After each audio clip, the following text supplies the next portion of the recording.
आमच्याकडे अध्यक्ष महोदय विटा शहरातून जाणारा गुहागर विजापूर हा राष्ट्रीय महामार्ग पूर्ण होऊन वाहतूक सुरू झालेली आहे, पण विटा खानापूर या शहराला वळण रस्ते बनवलेले नाहीत आणि त्यासाठी मंत्री महोदयांनी कारण बऱ्याच वाहतूक कोंडीला लोकांना पुढे जावं लागतंय, त्यासाठी आपण लक्ष घालावं। नगरविकास खात्याचे मंत्री येतील म्हणून हा कागद मी मागे ठेवला होता, पण ते काय येण्याचा पत्ता दिसत नाही, म्हणून मी माझं मत या ठिकाणी व्यक्त करतो। अध्यक्ष महोदय, सांगली मिरज महानगरपालिका, सांगली मिरज कुपवाड महानगरपालिका या ठिकाणी अध्यक्ष महोदय 2011ला भुयारी गटाराचं काम मंजूर झालं। त्याचा कार्यारंभ आदेश 2013ला त्यावेळी दिला।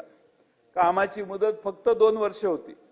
आज 12 वर्ष झाली तरी काम पूर्ण नाही झाले।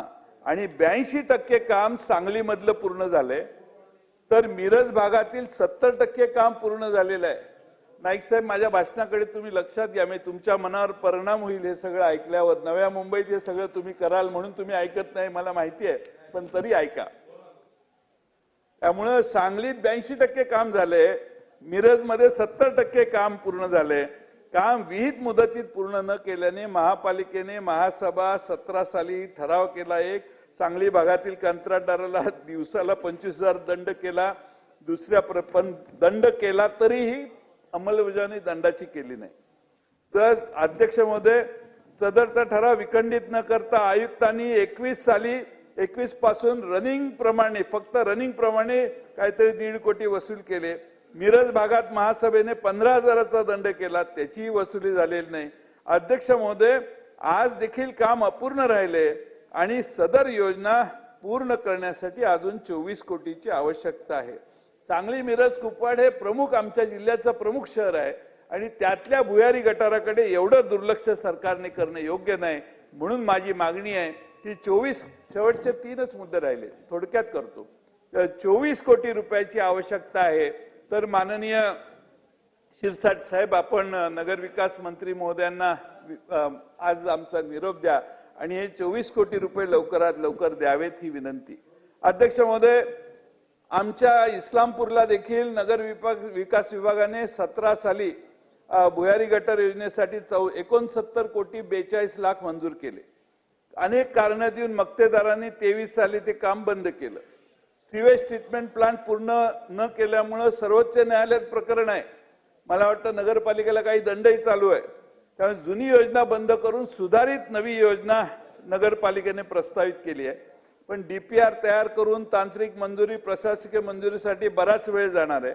अध्यक्ष महोदय, इस्लामपूर शहरामध्ये भुयारी गटार योजना पूर्ण करण्यासाठी व सध्या अस्तित्वातील शहर पूर्ण समाविष्ट करण्यासाठी भविष्यातील शहराचा विस्तार तसेच शहराचा भौगोलिक उतार विचारात घेता सिवर पाईपलाईन ही नॅशनल हायवेच्या NH 166H लगत घेणे आवश्यक आहे, जेणेकरून सांडपाणी शहराच्या उतारानुसार प्रवाहित होईल असे अभिप्राय PMCनी दिलेले आहेत। नॅशनल हायवेला समांतर भुयारी योजनेची पाईपलाईन टाकण्याशिवाय अन्य पर्याय नाही आणि सद्यस्थितीत पेठ सांगली नॅशनल हायवेचं काम प्रगतीपथावर आहे, कॉन्क्रीटचं काम चालू आहे। हे काम चालू असतानाच इस्लामपूर नगर परिषद हद्दीत नॅशनल हायवेला समांतर भुयारी योजनेचे पाईपलाईनचे काम करणे आवश्यक आहे। सदरच्या हायवेचे काम पूर्ण झाल्यानंतर नगर परिषदेस हायवेला समांतर भुयारी योजनेचे पाईपलाईन करण्यासाठी जागाच राहणार नाही। यापूर्वी पूर्ण झालेले इतर नेटवर्किंगचे काम वाया जाईल आणि आर्थिक नुकसान होईल, म्हणून मी माननीय एकनाथ शिंदे साहेबांना यापूर्वी 2दा पत्र दिलेली आहेत की इस्लामपूर नगरपालिकेला 6-7 कोटी रुपयाची तातडीने गरज आहे। हे काम करण्यासाठी ते निधी त्यांनी द्यावा अशी त्यांना माझी विनंती आहे। अध्यक्ष महोदय, या ठिकाणी महाराष्ट्र शासनाने तृतीयपंथी कल्याणकारी मंडळाची स्थापना 2020 साली केली।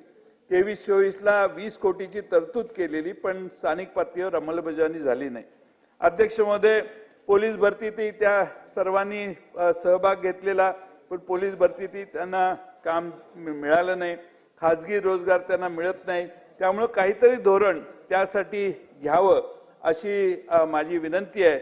मग आरोग्य, गृहनिर्माण, कल्याणकारी योजनेच्या अंमलबजावणीत देखील त्यांनी त्याची अंमलबजावणी करावी एवढी विनंती या निमित्तानं करतो। शेवटचा मुद्दा 60 वर्ष पूर्ण झालेल्या वृद्धावस्थेत व्यक्तींची शारीरिक कमजोरी होऊन श्रमशक्ती कमी होते आणि म्हणून काही ठिकाणी मुलं आई वडील देखील देखभाल करत नाहीत आणि त्यामुळे वयोवृद्ध लोकांसाठी सरकारने कायदा केला पण त्याचा काही उपयोग होत नाही आणि म्हणून ज्या पुरुष व महिला व्यक्तींना वयाची 60 वर्ष पूर्ण झाली आहेत अशा नागरिकांना देखील वृद्धावस्था मुलं सांभाळतात की नाही याची खातरजमा करा आणि पेन्शन म्हणून काही रक्कम सबस्टॅन्शियल देण्याचं काम करावं अशी विनंती करतो।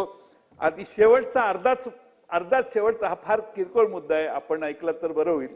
महाराष्ट्रातल्या ठेकेदारांची देयकं न मिळाल्याबाबत व त्यामुळे होणाऱ्या अडचणीबाबत एक निवेदन माझ्याकडे आलेलं आहे। त्यामुळं Maharashtra state hot mix road contractor association वगैरे अशा संस्था आहेत।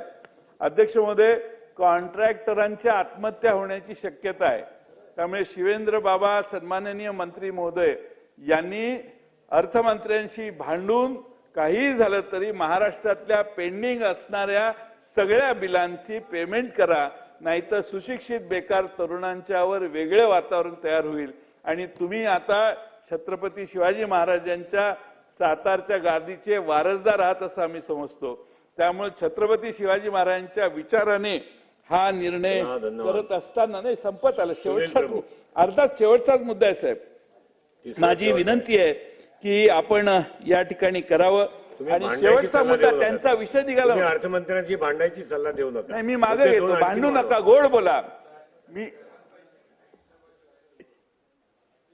सन्माननीय ज्येष्ठ सदस्य जयंतराव पाटील, आम्ही समजतो नाही ते वारसदार आहेतच, ही फक्त सुधारणा आहे। उदयनराजे चिडू नयेत माझ्यावर म्हणून मी जास्त बोललो नाही, पण आमच्यासाठी तेच आहेत। बस जाऊ दे, तो भाग नाही। आता त्यांच्या पूर्वजाचं एक काम नाईक साहेब सांगतो, छत्रपती छत्रपती शहाजी राजेंचे शिमोग्याहून 1 तासावर होजीगिरी इथं जिल्हा दावणगिरी इथं 23 जानेवारी 1664 साली घोड्यावरून पडून त्यांचा मृत्यू झाला। त्या ठिकाणी अतिशय साधी समाधी आहे। माझी सरकारला विनंती आहे की छत्रपती शहाजी राजे छत्रपती शिवाजी महाराजांचे वडील यांची शिमोग्याच्या जवळ जी होजीगिरी दावणगिरीचा जिल्ह्यातलं जागा आहे त्या ठिकाणी सरकारने बाकीचं काही करा, पण ही छत्रपती शहाजी राजांची जी शौर्यत्व होतं शहाजी राजांचं ते सांगून मी वेळ देणार नाहीत वेळ म्हणून मी जास्त बोलत नाही, पण या समाधीसाठी देखील आपण बांधकाम मंत्री म्हणून लक्ष घाला आणि हा एक अतिशय चांगली समाधी त्या ठिकाणी बांधा। धन्यवाद।